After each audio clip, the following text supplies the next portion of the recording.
আসসালামু আলাইকুম। আমি মারুফ হাসান পলাশ @freedom.1971 আমার ইউটিউব চ্যানেল থেকে আপনাদেরকে অভিনন্দন। প্রিয় দর্শক, বেশ কিছুদিন হলো যে বিষয়টি নিয়ে চর্চা হচ্ছিল সেটি হলো আওয়ামী লীগকে নিষিদ্ধ ঘোষণা। তো নিষিদ্ধ ঘোষণা এই বিষয়টি আলোচনার আগে চলুন আমরা একটি ভিডিও ফুটেজ দেখে নিই। তীব্র গরম উপেক্ষা করে টানা 3 দিনের আন্দোলন এবার যেন দেখল আশার আলো। তাই তো আওয়ামী লীগের সকল কার্যক্রম নিষিদ্ধের ঘোষণা পাওয়া মাত্রই হোটেল ইন্টারকন্টিনেন্টালের সামনে এই উল্লাস।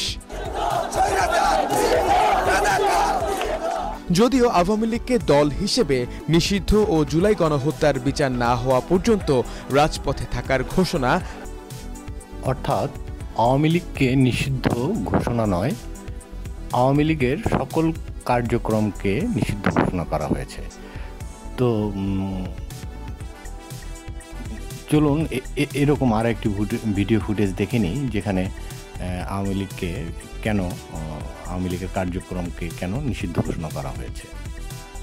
এবং আন্তর্জাতিক অপরাধ ট্রাইব্যুনালের বাদী ও সাক্ষীদের সুরক্ষার জন্য সন্ত্রাস বিরোধী আইনের অধীনে সাইবার স্পেস সহ আওয়ামী লীগের যাবতীয় কার্যক্রম নিষিদ্ধ করার সিদ্ধান্ত গ্রহণ করা হয়েছে। এই বিষয়ে প্রয়োজনীয় পরিপত্র পরবর্তী কর্মদিবসে জারি করা হবে। এর পাশাপাশি আজকের উপদেষ্টা পরিষদের বৈঠকে জুলাই ঘোষণাপত্র আগামী 30 কার্যদিবসের মধ্যে চূড়ান্ত করে প্রকাশ করার সিদ্ধান্ত গৃহীত হয়েছে। ধন্যবাদ।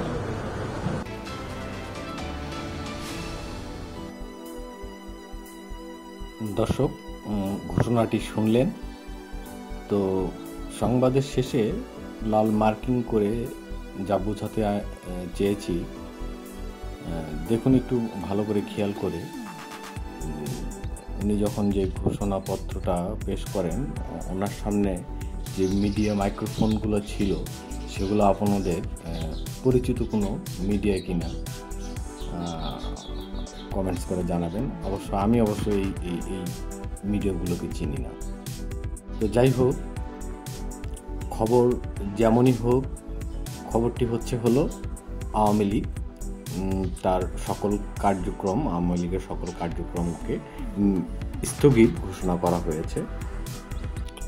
কথা হচ্ছে 5ই আগস্টের পর থেকে এখন পর্যন্ত আমার কাছে মনে হয়নি যে আওয়ামী লীগ কোনো কার্যক্রম তারা আসলে দেখিয়েছে। তো এই 9 মাস পরে হঠাৎ কেন তাদের এই আওয়ামী লীগের কার্যক্রম নিয়ে এতটা টেনশন আমার বুঝে আসে না। তো যাই হোক, তারা আওয়ামী লীগের সমস্ত কার্যক্রমকে নিষিদ্ধ ঘোষণা করেছেন, বেশ ভালোই করেছেন। তো এখন আবার অন্যদিকে মিডিয়াতেও দেখা যাচ্ছে যে একটি দল আর কি খুব খুশি হয়েছেন আওয়ামী লীগকে কার্যক্রম নিষিদ্ধ করাতে। তারা চেয়েছিল যে পুরো আওয়ামী লীগকেই নিষিদ্ধ ঘোষণা করুক, তাহলে তারা আওয়ামী লীগ এই নামটিকে ব্যবহার করে নতুন একটি দল হিসেবে তারা আবেদন করতে পারবে। কেননা বাংলাদেশ আওয়ামী লীগ একটি ঐতিহ্যবাহী দল, যে দলটিকে সাবেক প্রধানমন্ত্রী শেখ হাসিনা তার নিজের আয়ত্তে রেখে দিয়েছিলেন। তো নিষিদ্ধ করলে এটা জনগণের হয়ে যেত, তারা আর একটি নতুন দল, একটা মুক্ত স্বাধীন আওয়ামী লীগ হয়তো পেতে পারতো। তা সেখান থেকে তারা বঞ্চিত হয়েছেন। তারা মোটামুটি অনেকেই আর কি প্রস্তুতিও নিচ্ছিলেন নতুন একটা আওয়ামী লীগ তৈরি করার জন্য। যেমন অনেক নামও শোনা গিয়েছে, এর মধ্যে বাংলাদেশ আওয়ামী লীগ 71, বাংলাদেশ ইসলামী আওয়ামী লীগ, বাংলাদেশ জাগ্রত আওয়ামী লীগ, হেফাজতে বাংলাদেশ আওয়ামী লীগ, বঙ্গবন্ধু আওয়ামী লীগ ইত্যাদি ইত্যাদি, মানে বেশ কিছু নতুন দলের নিবন্ধনের নাম শোনা যাচ্ছে মিডিয়াতে। তা এদের বেশিরভাগেরই বক্তব্য আওয়ামী লীগ নামটি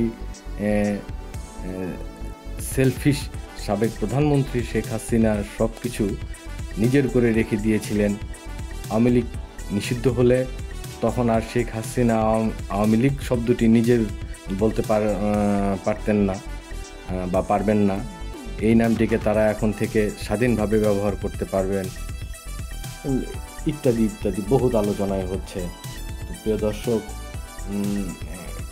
আমার কথা হচ্ছে যে আসলে আওয়ামী লীগকে নিষিদ্ধ ঘোষণা করুক অথবা আওয়ামী লীগের আরও কিছু হোক, এটা বড় কথা না। বড় কথা হচ্ছে যে জনগণ ভাবছে যে কিছুদিন আগে আমরা কেমন ছিলাম আর এখন কেমন আছি। এই পরিবর্তনটা যদি তারা না আনতে পারে, এখানে আর অন্য কোনো কিছুই আসলে কি বলে এটাকে টোপে টিকবে না।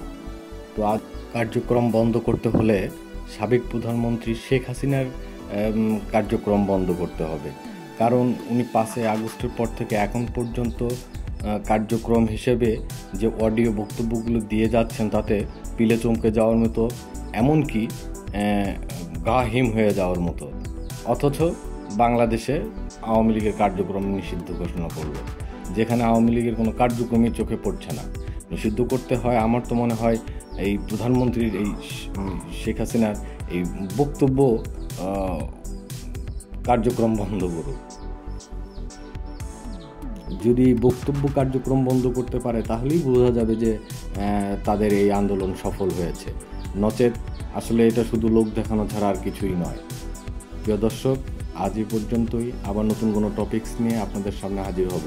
সবাই সুস্থ থাকবেন, ভালো থাকবেন, নিরাপদে থাকবেন। ধন্যবাদ।